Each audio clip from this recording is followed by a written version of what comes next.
Hello everyone, welcome back to the official channel of IMU International. The IELTS listening test, you'll hear 4 recordings, and you have to answer 40 questions. Remember, you only hear the audio once.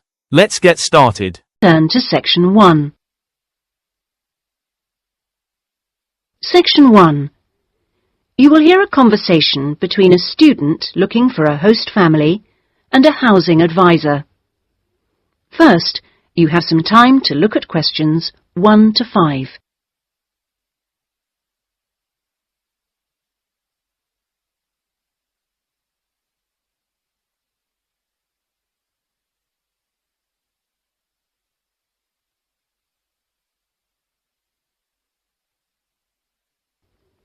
Now we shall begin. You should answer the questions as you listen, because you will not hear the recording a second time. Listen carefully and answer questions 1 to 5. Good morning. How can I help you? Good morning. I understand you help fix up students with host families. That's right. Are you interested in... Yes. Well, please sit down and I'll just take a few details. Thank you. Right. Now, what name is it? Jenny Chan. Can you spell that, please? Yes. Jenny-Chan.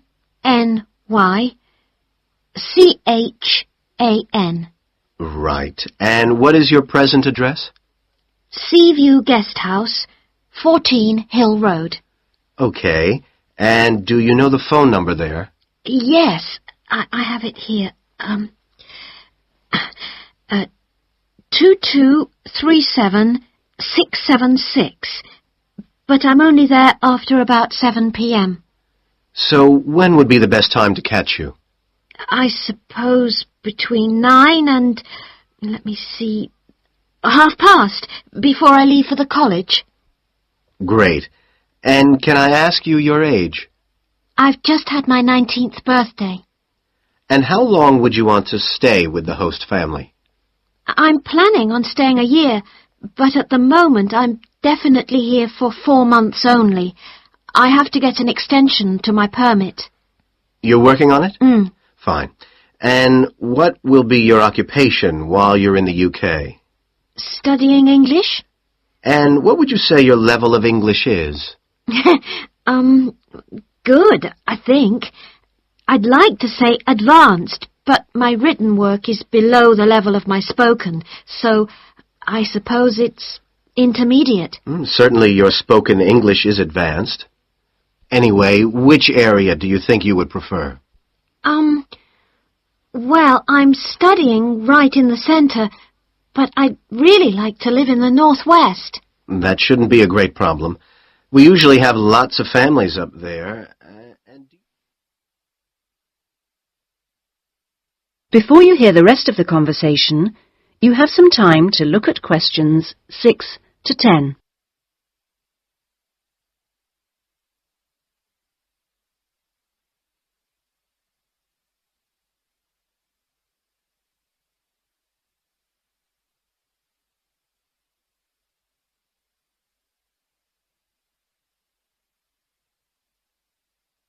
Now listen and answer questions 6 to 10. And do you have any particular requirements for diet? Well, I'm nearly a vegetarian. Not quite. Shall I say you are? It's probably easier that way. That would be best. Anything about your actual room? I would prefer my own facilities. En suite, is that right? Mm-hmm. And also, if it's possible, a TV. And I'd also like the house to have a real garden, rather than just a yard. Somewhere I could sit and be peaceful. Is that all? Well, I'm really serious about improving my English, so I'd prefer to be the only guest, if that's possible. No other guests. Yes, you get more practice that way. Anyway, obviously, all this is partly dependent on how much you're willing to pay. What did you have in mind? I was thinking in terms of about 60 to 80 pounds a week, but I'd go up to 100 if it was something special. Well, I don't think we'd have any problems finding something for you. Oh, good. And when would you want it for? I'd like to move in approximately 2 weeks. Let me see, it's the 10th today, so if we go for the Monday, it's the 23rd of March. Yes. Right. Good, and if I could ask one last question. That is the end of section 1. You now have half a minute to check your answers.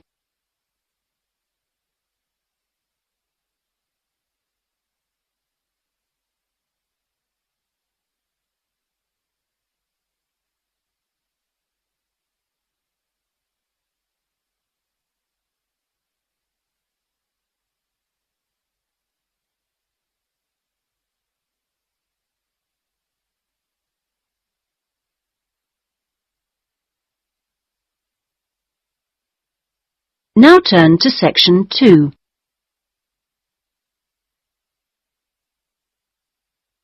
Section 2. You will hear a speech by an official at a meeting of a local football club at the start of a new football season. First, you have some time to look at questions 11 to 17.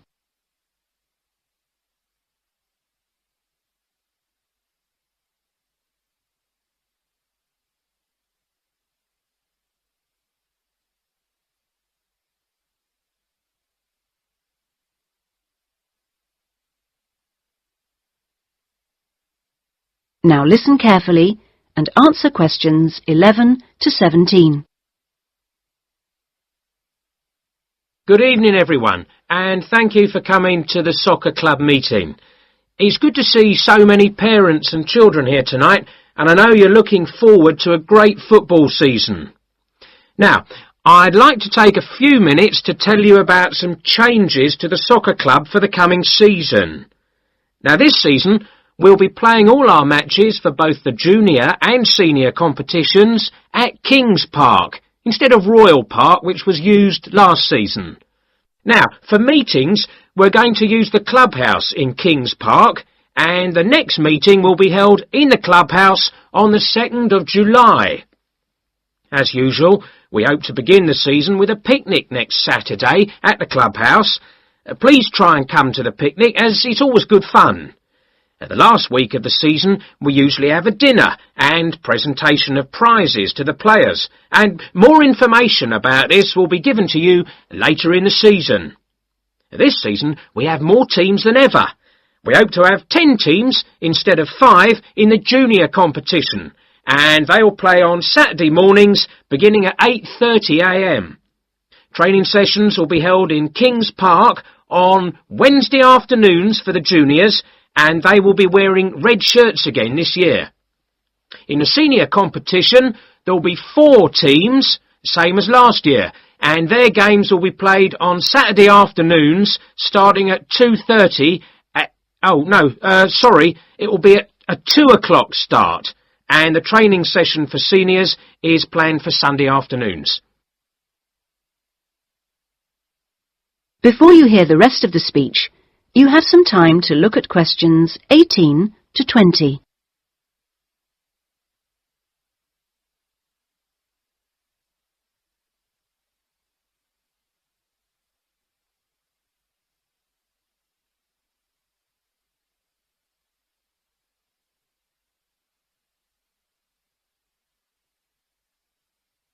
Now listen and answer questions 18 to 20.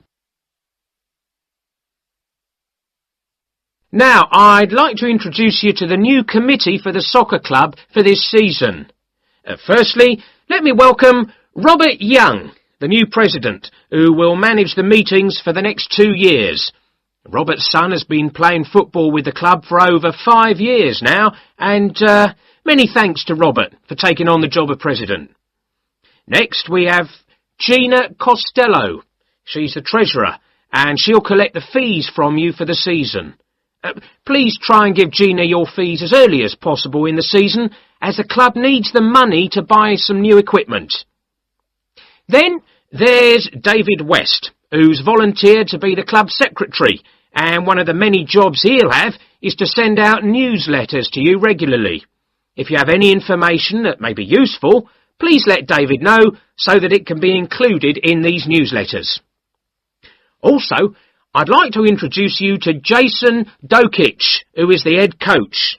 For all the new members here tonight, this is the 3rd year that Jason has been with us as head coach, and we're very lucky to have such an experienced coach and former player at our club.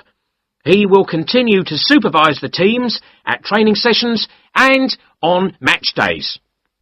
Now, before we finish and have some refreshments, does anyone have any questions they'd like to ask the new committee?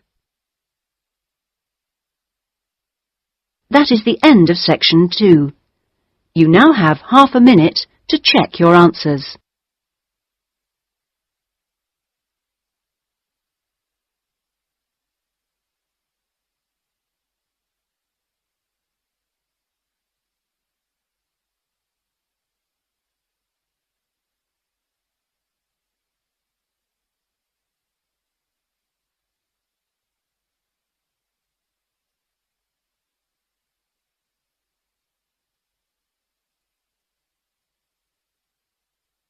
Now turn to section 3.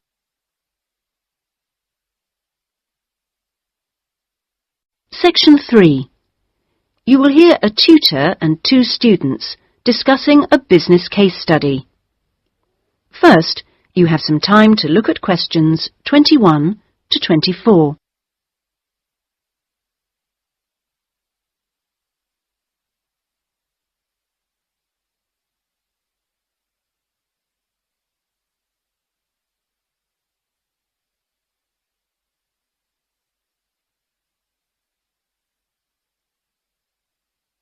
Now listen carefully and answer questions 21 to 24. Right, Jason and Karen. Now, I asked you to look at the case study for Box Telecom as part of your exam assessment.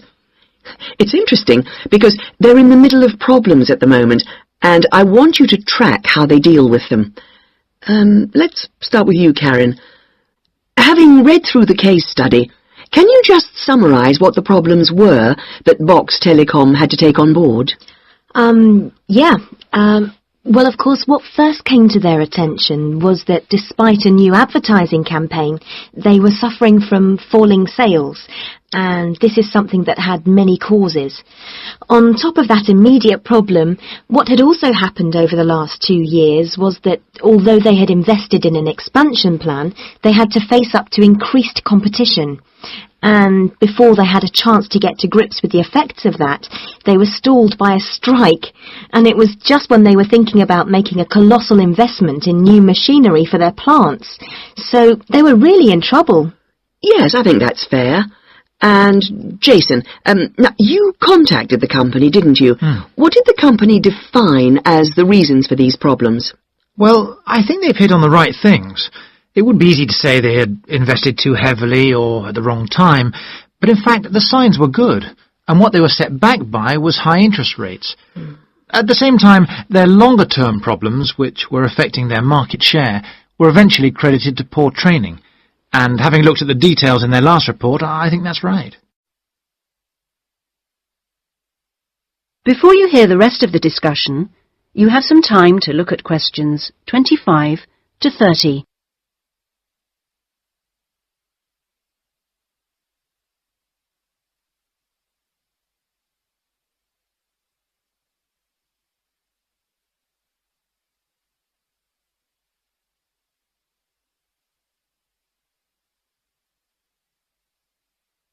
Now listen and answer questions 25 to 30. So, on to the larger issues then. Karen, what do you think the company will do?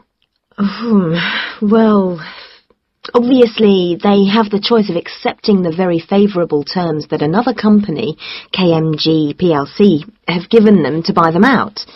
That would mean creating a new company with a new image. Or they could decide on a bolder move and offer some new shares if they wanted. But I think they're much more cautious than that and expect they will start trying to find individuals who'd be prepared to back them with some of the capital they need. Well, you mustn't always assume that dramatic problems require dramatic solutions. Sometimes there's a simple fix, such as changing the guy at the top. If they truly are cautious, then I suspect they will seek to shut down some of their shops. But a more ambitious approach, and one which I think would have more chance of success, would be to alter how they're running things, the management layers and the processes. So, in your analysis, try to think of all the options. Jason? Yes, it's interesting because I found it a really useful company to study. Its problems cross all types of industries, and it's lucky it's so big. A smaller or even medium-sized company would have gone under by now. Ah, well, in fact, what I want you two to do is to go away when we've finished our discussion today and write a report. We've looked in general at the telecommunications market in the UK over the last few sessions, and I want you to take Box Telecom as an example and suggest some ways in which they might overcome their problems, and outline the reasons why you think as you do. But try and keep it intrinsic to the company rather than dragging in other examples. Is that okay, Karen? Yes, I think I can do that. Personally, I've got great hopes for it. I think it will recover. That advertising campaign they did was very strong, and they're very innovative with their products. They set new trends. The company's got to recover, don't you think, Jason? I'm not sure. I think it can, but it's not a foregone conclusion unless they manage to attract the right level of investment. The company definitely needs a boost, and to attract more highly skilled workers if their recovery is to be long-lasting. When I was talking to the marketing manager, he said to me that he thinks the company had got a great management team. But he would say that, wouldn't he? But they are suffering from having to work with outdated production machinery, and that could cost a lot to put right. Well, personally, I think the stock market is to blame. I think they were expecting too much of the company, and then inevitably it looked bad when it didn't perform. The market should have had more realistic expectations. And I disagree with you about the advertising campaign, Karen. That's where they could do with some innovation to get sales kick-started. Anyway, let's see what you come up with those. That is the end of section 3. You now have half a minute to check your answers.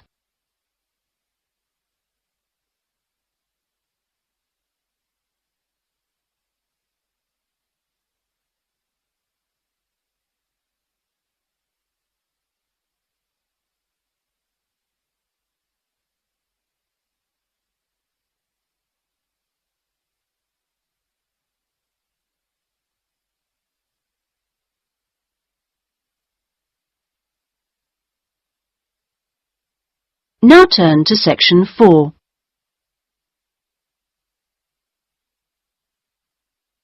Section 4. You will hear a university librarian giving a talk to new students. First, you have some time to look at questions 31 to 40.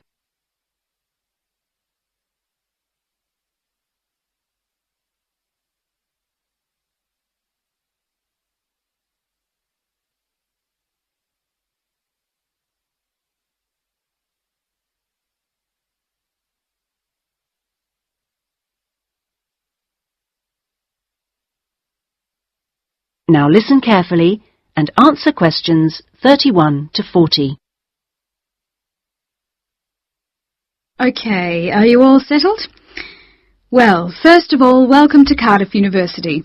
I'm here to explain what we can offer you. Now, as a new student at the university, you will probably need some sort of guidance to help you to use the library effectively to study and research. Some of you have asked about a guided tour, but we find this rather muddles people.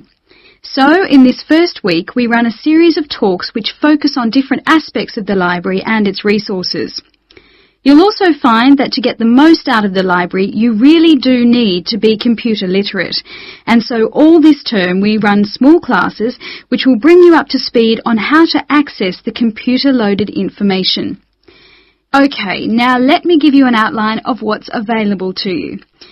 You'll find that the computers are increasingly used as a research tool. Many students do most of their research on the internet, and the library computers are permanently online. Having found what you need, you'll find you can readily save texts on your personal computer space to print off when you need. You might think that it is the fastest way to get information, but the links can be slow. Clearly, you can find lots on there, but much of it is useless information, as it is from highly debatable sources, so be critical. You'll also find that the library has loaded several CD-ROMs onto the computers from specialist reference sources, such as the MLA. It means we can expand what we offer you at very little extra cost and saves us having to invest in more and more books. The CD-ROMs contain exactly the same information as the reference books, as the two are updated together. Now, most of you will need to refer to journal articles in your work, and you'll find you can also access these online, and we encourage you to do so. Clearly, some of you will find the printed version more accessible as it sits on the shelves, but I'm afraid the intention is to phase these out eventually. However, you will still be able to print off a version of the text rather than photocopying the journal pages. So you must get used to working online. Naturally, we do still have the full range of classic reference books, additional to the CD-ROMs for you to use, and there are several copies of each one. This is because some of you may prefer to borrow a book rather than sit in the library. There is a restricted loan time on these, so that they are not missing from the shelves for too long. Although there is a section manager for each part of the library, they are very busy, and so if you do get stuck looking for things, you should ask the relevant cataloguing assistant. As your training supervisor, I just oversee your induction and will not be around after this initial week.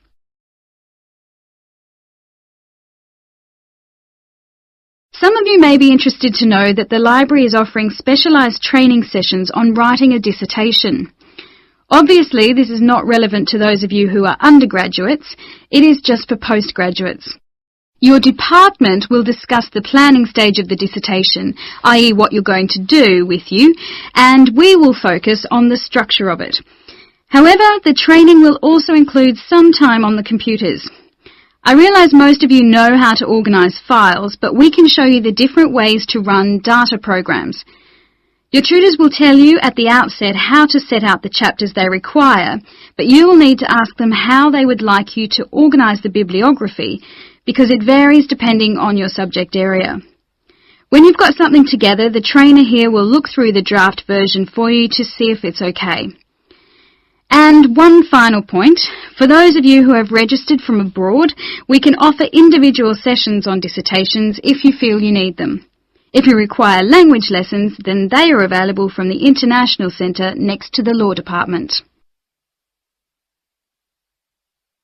That is the end of section 4. You now have half a minute to check your answers. That concludes today's IELTS listening mock test. How did you perform? Compare your answers with the key provided to see your estimated band score.